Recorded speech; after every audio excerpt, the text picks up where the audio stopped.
Hello everyone, welcome to the Aardvark Swift podcast. I'm your host Michael Rodber. With me today is senior recruiter Dave Moss, and we're talking to Nihal Tharoor of Electric Noir. He's a founder and CEO. Hello Nihal, how are we doing today? Doing well, good to be here. Yeah, thank you very much for joining us. So tell us a bit more about Electric Noir and what you guys are up to there. Sure, yeah, so Electric Noir, we are a mobile game studio, really working in the intersection of film, TV, and games. Our kind of flagship series is called Dead Man's Phone, where you play a detective who investigates and solves murders by looking through the phone of the victims. So you go through the personal messages, the photos, the social media of a murder victim and try to piece together, how they were killed. And really for us, that's our flagship series, but really we're developing a platform for these types of interactive stories. So interactive stories fed to you through the phone, through the apps that we kind of use, every day. Yeah, that sounds great. I did a bit of research obviously before coming on, and it seems very sort of like docufiction in terms of where you've got a combination of real life events and then obviously your narrative that comes from that. But before we go into that, would you mind telling us sort of like how the company was founded and where the name came from, and sort of the story of your origins, if you don't mind? Sure, yeah. So me and my co-founder Ben, we started out in advertising actually. So we met this creative ad school in Brixton 5-6 years ago, where you're kind of you don't really get a degree or anything from this school. You're just kind of disciplining your kind of creative thinking and building a portfolio of ideas to go into the ad world. And I was the writer and he was the art director. You kind of they hire you as creative teams essentially. So we were already a creative partnership long before starting the business together. And anyway, we were I got hired into an agency, very happy in that world, when one day an email forward came around about a soap opera that was taking place on a WhatsApp conversation in South Africa. And immediately that just struck us as a really interesting idea. We never thought of something like WhatsApp as being, a vehicle for narrative and fiction. And then, we had that amazing kind of eureka moment where suddenly it hit us like a bolt of lightning. Imagine being a murder detective with the phone of a murder victim, and just think of all the narrative and the story in that. And obviously that's really how murders are solved today. Like, the first time that, the first thing when there is a murder, police do look for the phone because it just has so much evidence, so much clues. And so anyway, we had this idea, we kind of began working on it as a kind of side hustle. Eventually we were kind of spending so much time on that and neglecting our own job that we didn't pass our probation at this ad agency. And so we were suddenly like, for a minute, we were pretty gutted. We were like, oh, fuck, we have to find a new job, a new ad gig. And then suddenly we were like, wow, we've got this incredible moment where, we have this idea we're really passionate about. You don't really have many responsibilities in terms of family and stuff, quite young. So we thought, why not try to realize that? I think we originally thought it would take like 3 to 6 months and then we'd be back in advertising, something for our portfolio. So I think we were quite naive, and I think that's kind of to our advantage, because I think if we knew exactly what we were going into, we probably would have been scared off. I'm really interested about that because, you've not come from a games background. You've had the idea, you get really excited about it. So what's the process then? Like, who do you speak to within the games industry? It's really just like a lot of people.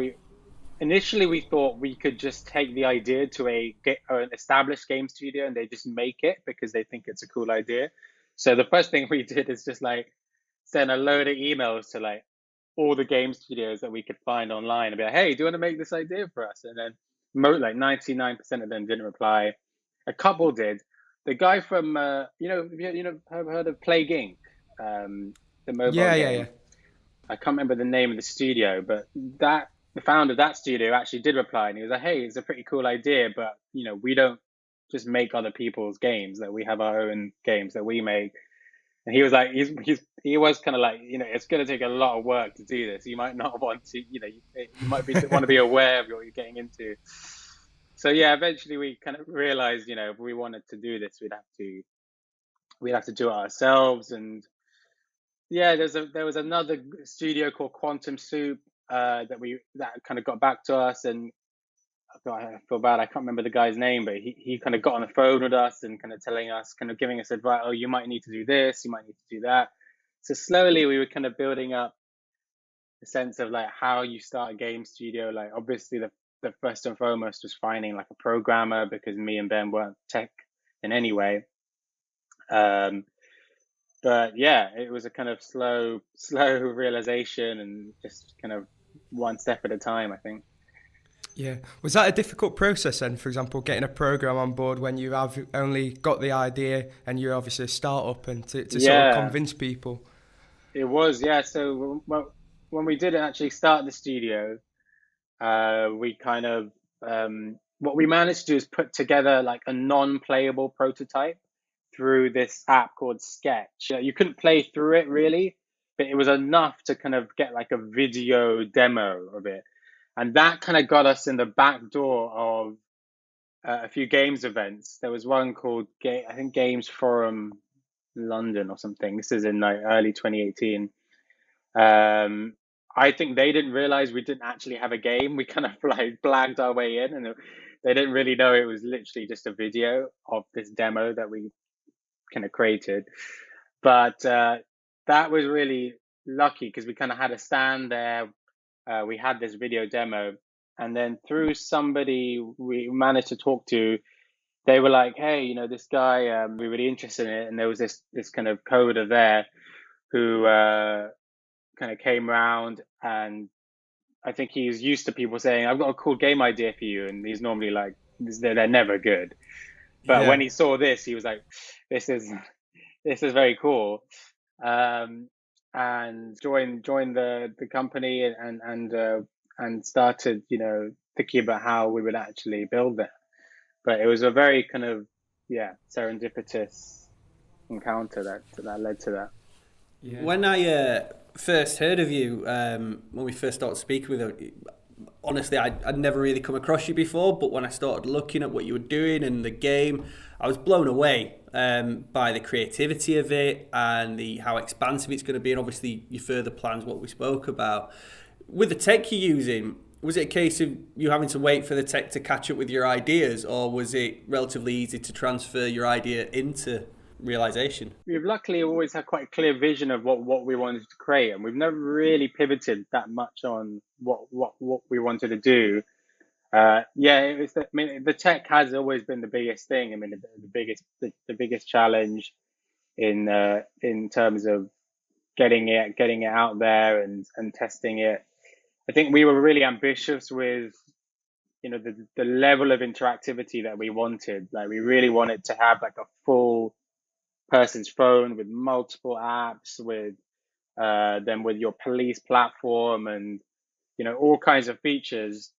And it was certainly a huge challenge, particularly in the first few years where it was just a team of 3. It was just me, Ben, and our CTO Sam, with very little resources. We just managed to raise a small family and friends round, and we were living quite hand to mouth on that.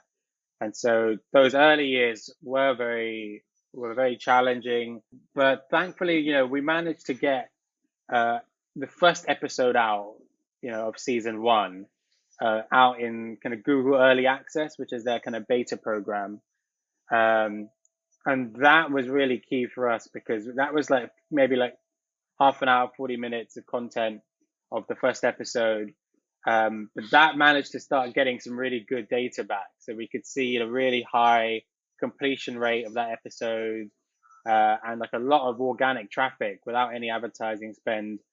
So that was really crucial for us in terms of getting to the next stage and beginning to get some interest from more kind of professional investors. So then with Dead Man's Phone, then we'll talk a little bit more about the narrative side of the development, because I thought, Dave, being the programming guy, he finds the technical side more. Me personally, I quite like the narrative stuff. So with that, then, like I said earlier, it kind of, to me, has that kind of docu-fiction feel with it, especially in how the process of constructing the constructing the narrative with your actors that you sent away and stuff. In one of the other articles you did, they talked quite a bit about that. But of course, I'll let you explain yourself if you don't mind telling us about the process of the narrative. Yeah, so for season one, the narrative was about this kid, Jerome Jacobs, who's pushed off a tower block, who's from the kind of black community in South London.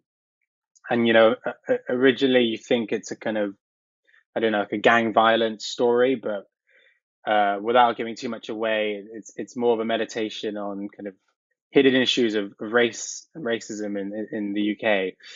And so it's a story we're really passionate about telling. Obviously, we began writing it long before the kind of Black Lives Matter surge in 2020, and a lot of it was filmed before then as well. And so, yeah, it was really interesting. A lot of in terms of the production of it, as you say, it's not creating cinematic content. We're trying to create media that feels authentic to the phone. So you kind of have to think in that context. What kind of photos and videos would you find on the Photos app of a teenage boy, and and work from that premise. And so one of the exercises we did was really, we're trying to really find some really kind of real and authentic content that you would find in that kind of photos media folder. So what we did is we kind of got our cast together, and literally just went out to Peckham with them, and gave them, we were like, bring your phones. Like, it's gonna, we kind of want to have a really light touch on this and not be like too kind of like directing it, because the more organic and spontaneous it is, I think the more powerful it is. And most of the content you see in Jerome's photos is really spontaneous and not planned, and I think you can really feel that. And particularly in this medium, when you kind of script it too hard, or you kind of construct it, I think is a lot more obvious.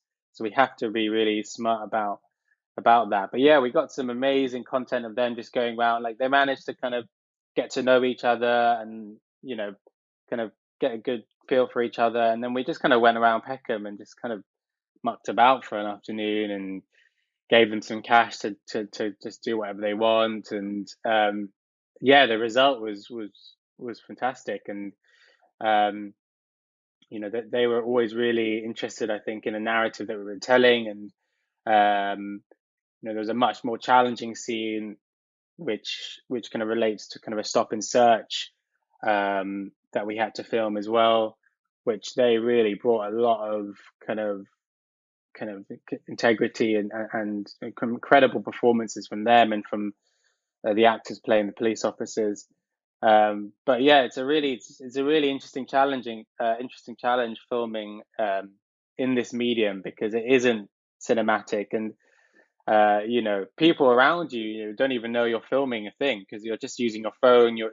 It's all quite kind of guerrilla filmmaking. So we've kind of just kind of been winging it and learning as we go. And right now it's quite interesting because we've got the next 3 seasons in production, and so now we're doing it in a lot more, I guess, professional way, because we've got a production company working with us. We've got to like get all the content for all 3 seasons in like a 3-week block in December. So we're working with a location scout, a casting manager, all these things that we just didn't really bother with the first time, because we didn't have the money and we didn't have the time. But it's going to be an interesting challenge to still keep that kind of very fluid, kind of authentic feel to the content as we continue to scale up. Well, that's what I was going to ask, actually, because obviously the authenticity, what you've managed to get with that, the bigger you get, the more produced it is, you stand a chance of losing that. But hearing you obviously acknowledging it, it's clear that you want to maintain that. Yeah, I think we just have to be really sensitive to it and, not over egg the production. I think that's the key thing. Like, the producers were like, "Oh, we need to book a studio to record some of these phone calls." I was like, "No, you don't need a studio. You can just use voice notes on your phone. Like, we don't want it to sound too polished. Like, if it sounds polished, it's not going to sound like a real phone call. It should sound muffled, and it should be like interrupted by something like." I think it's, that's been important. And actually, to their credit, the kind of production team are working with have really understood the vision and what we're doing, and I think are really approaching it in the way that's true to how we want to create this content. And so I think we're feeling really positive actually about these next seasons. They're certainly more ambitious in terms of what the production is. Thankfully, with season one, it was just like, South London, young teenagers. So we could make it very like loose, but so, we've got now seasons set in like a prison. We've got seasons, which deal with kind of gangsters in like Blackpool. We've got seasons, dealing with all kinds of like, I guess, more, challenging from a production sense topics. So I think it is the right time for us to start kind of thinking, okay, how can we do this on a bigger scale, but still maintain that that kind of authenticity. But we have a very clear, I think, instinct, and we'll be able to, I think we'll all really know when we've got it, when it's right and when it's not right, and when we have to kind of do more takes, and so I think we're feeling confident with that. And is it still you and Ben who are driving the creativity aspect, or have you brought more people in with that? Yeah, well, we've got a creative team now, so we've got three kind of senior creatives who are each developing their own season. So obviously now I wrote the first season, but I'm kind of now moving more into management role. So I'm kind of directing, creative director, I guess, of the series, and then we've got three creatives who are doing their own seasons. But they're really talented, and we went through a long process to hire them.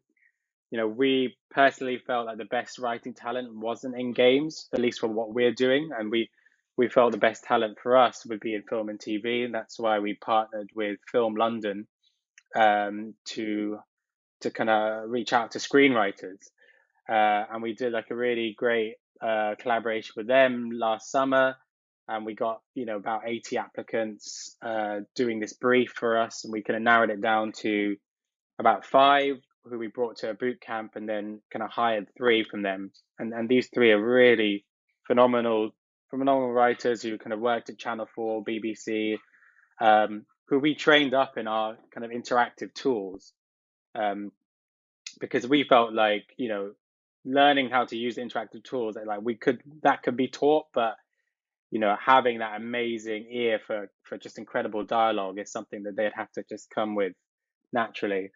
And so they've been incredible. We're really excited about their new seasons. They're kind of really directors of their own seasons. We really believe in kind of auteuring your own work, and like that's the best way to get a really high quality creative product. And so they're kind of running with that now, with mine and Ben's kind of overseeing it. And I think we're going to kind of continue on in that way in terms of building out the content team. So is your kind of setup now then almost like you and Ben are almost like showrunners, and then you've got sort of your directors for each of the seasons after the fact? After that, is that kind of how your overall structure is? That's certainly one of our roles, is kind of overseeing creative and thinking about our kind of long-term creative content strategy and how we branch into new genres and that kind of stuff as well. Well, it seems like you've definitely got a vision and a sort of path to follow, and it seems like it's paid off for you so far. Obviously, with your first season winning a BAFTA. Tell us a bit more about that. How was that? Yeah, well, we were still in beta, which is pretty incredible to be getting a BAFTA nomination in beta.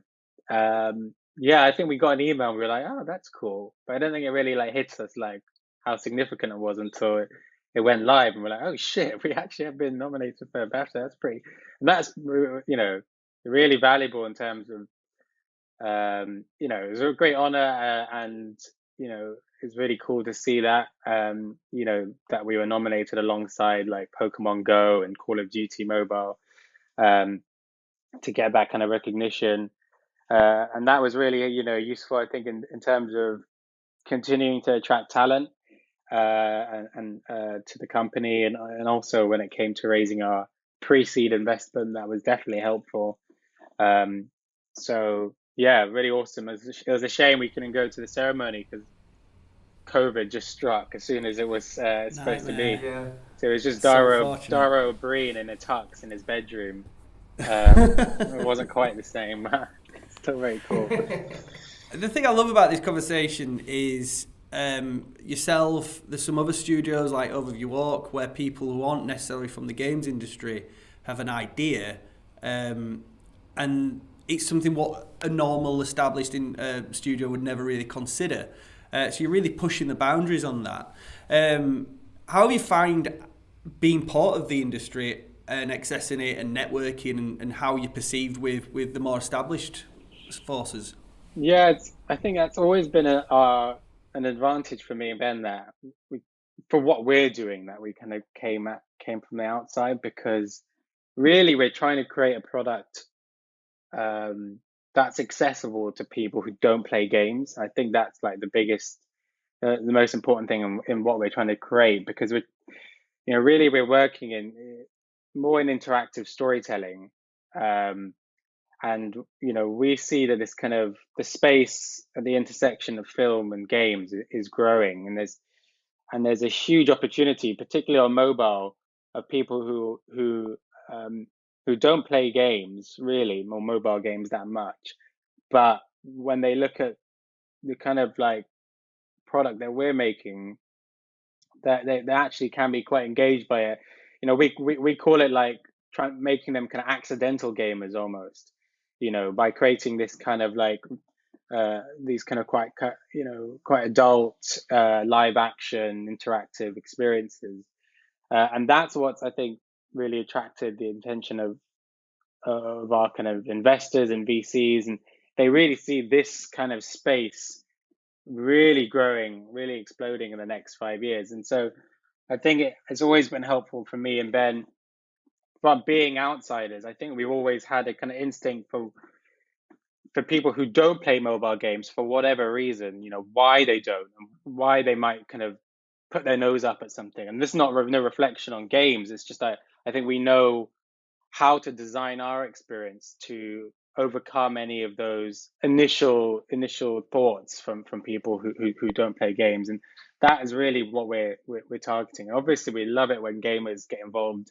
and enjoy the product, but I think for us that opportunity of kind of converting people to games who wouldn't otherwise is the ideal.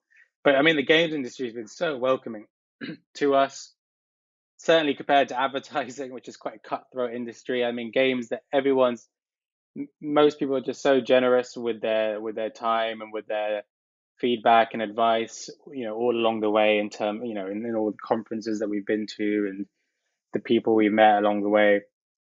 So it's we never thought we'd be in it, but we feel very welcome. We feel very part of this industry now, and get excited to kind of continue our careers in it. I think especially in video games or just in media as a whole, the idea of interactivity is in a very interesting position at the moment, when you've got it's almost had a rise when you've got obviously platforms like yourselves, and then you've got like Netflix specials like the Black Mirror interactive almost film game combination. Bear Grylls has just done one recently, and then of course that's not even to talk about AR and VR games coming into play.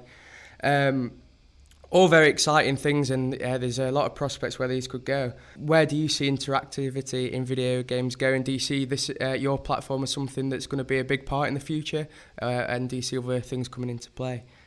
Yeah, absolutely. I mean, I think it's interesting with Bandersnatch is a great example that there is this mainstream appetite for these interactive experiences, but we don't feel that the interactive movie will ever really take off in the way that some people want it to. And our kind of reasoning is that essentially you're taking a medium like cinema, which is 100 years old, and trying to shoehorn interactivity into it now.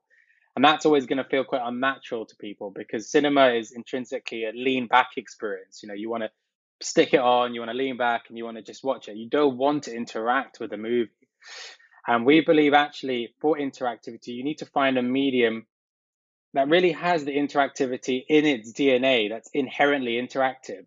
And of course, there's only one medium that we all interact with every minute of the day, and that's our phones. And so we think, as a kind of format for interactive storytelling, using the interface of the phone really is the most accessible and scalable format. And so we really have a lot of conviction that the format that we're trying to pioneer now, and we're not the only ones doing it, but we really think this will be the first kind of mass market interactive storytelling medium that's adopted by gamers and non-gamers, and that's really what we're kind of aiming towards, and what we want to kind of become. I think one of the key things as well is that it's accessible, because if you know how to use a smartphone, you intuitively know how to engage with our experience. It's scalable because with interactive movie, you have to kind of film like 3 or 4 cinematic pieces and like condense it into one. But with the phone format, it's actually 80% text. I mean, if you look at your phone, most of your stuff on your phone is text. And then like I was saying earlier, the media has to be low production quality to be authentic to the medium. So it's a kind of a very scalable format as well. And then finally, it's really, I think, more immersive than these interactive movies where, in an interactive movie, you're saying, go left, go right, do this, do that, but you're not actually a character in the drama. But in our experience, you really are at the heart of the story. You're forming relationships with all the characters. And the end of each episode in our season, the credits roll and it says starring you. And, a lot of people come out of our experience saying, hey, I really felt like I was the lead character in a Netflix drama. And that's really the value proposition, I think, of what we're doing in comparison to what we've seen in the kind of more interactive movie Netflix specials.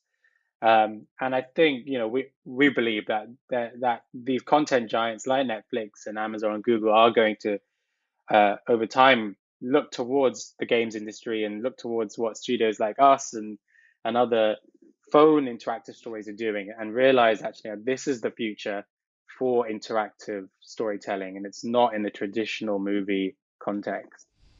Yeah, I think you've hit the nail on the head there. I think it's almost like a sliding scale that you've got. On one end, you've got the cinematic with a bit of gaming with stuff like Bandersnatch, and then on the other end of that, you've got the games like Telltale games and stuff like that, where it's more gaming. You've got that kind of optional dialogue and things like that. And you seem to have found the sweet spot in the middle where you're not compromising.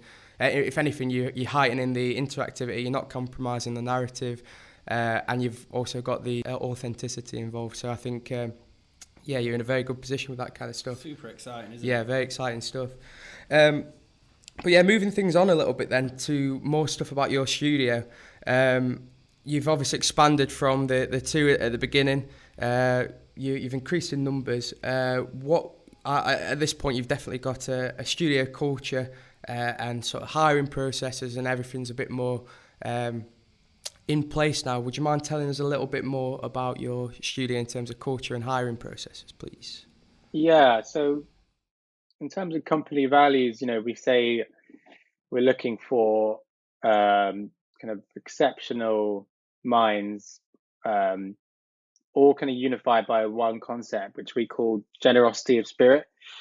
And generosity of spirit we define as a sustained approach towards kindness, playfulness, and curiosity.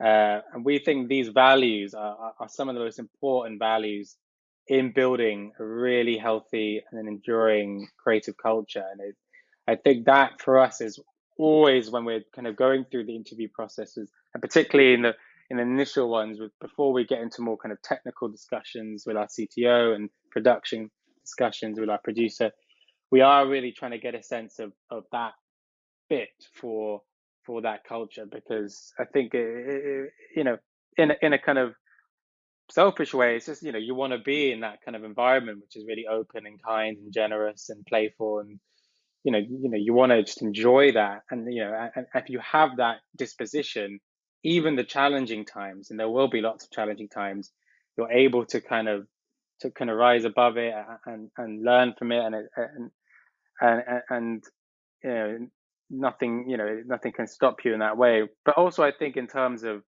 particularly a kind of a creative culture, we've taken a lot of lessons from a book called Creativity Inc. by Ed Catmull, who's the founder of Pixar. And actually, we found a lot, I think, and personally with Pixar, in that Pixar were a studio trying to take storytelling into a new medium, which was kind of computer animation, and create a really high quality product. And we feel that there's definitely parallels in what we're trying to do in taking storytelling into a new medium, and a commitment to that, and how they managed to always maintain that strong output is through that really kind of rigorous maintaining of that really open, generous, creative culture. And so that's really our Bible for us. We give a kind of copy of that book to everybody who joins, and I think it really informs how we as a studio want to grow, and our kind of identity. But I think generosity of spirit is really at the kind of at the core of that. And yeah, I think it's been, we're learning as well. We're a young studio. We're always iterating and optimizing our processes, and trying to learn from other people on different methodologies, and how to do that. Also trust our instincts as well. I think me and Ben do have quite good instincts, and we can really tell, I think, when someone's just perfect for us and for what we're trying to build in our culture. So it's been really useful, particularly these last few months. We've been, as you know, we closed our second investment round, and now kind of going through a period of kind of hiring and growing the team. So lots and lots of interviews, and it's been a great learning experience for us as well. As a recruiter, obviously, we speak to many studios, we speak to many candidates, and our job is to make your studio an attractive proposition to those prospective candidates. But after our initial chat, it was relatively easy for us to do when we were speaking to people, because we bought into it. We fully understood and get what you're doing with, and obviously our working relationship has worked well as well. So I think it really does come across, and when you do have to set yourself aside, you do it very well. Yeah, I appreciate that. Yeah, it's great. I think we've got a really strong team now. Me, Ben, and our CTO Sam. There's a lot of trust and openness, and I think we feel very fortunate. And I think we're really excited. Each time someone new joins, it feels like it's just another piece of the puzzle, and it's all kind of moving in the direction that we want. So yeah, really appreciate, and it's fantastic to have Aardvark support as well in this hiring process as well. What is on the horizon then for Electric Noir? You did mention earlier a bit about the platform that you're building, but briefly tell us a bit more about that. Yeah, so we're kind of developing out the platform that we established in our first launch. We're kind of making it even more scalable and modular. We really have ambitions to have hundreds and eventually thousands of hours of content on this platform. So we're really trying to make it as future facing as possible. At the same time, we're building out our content.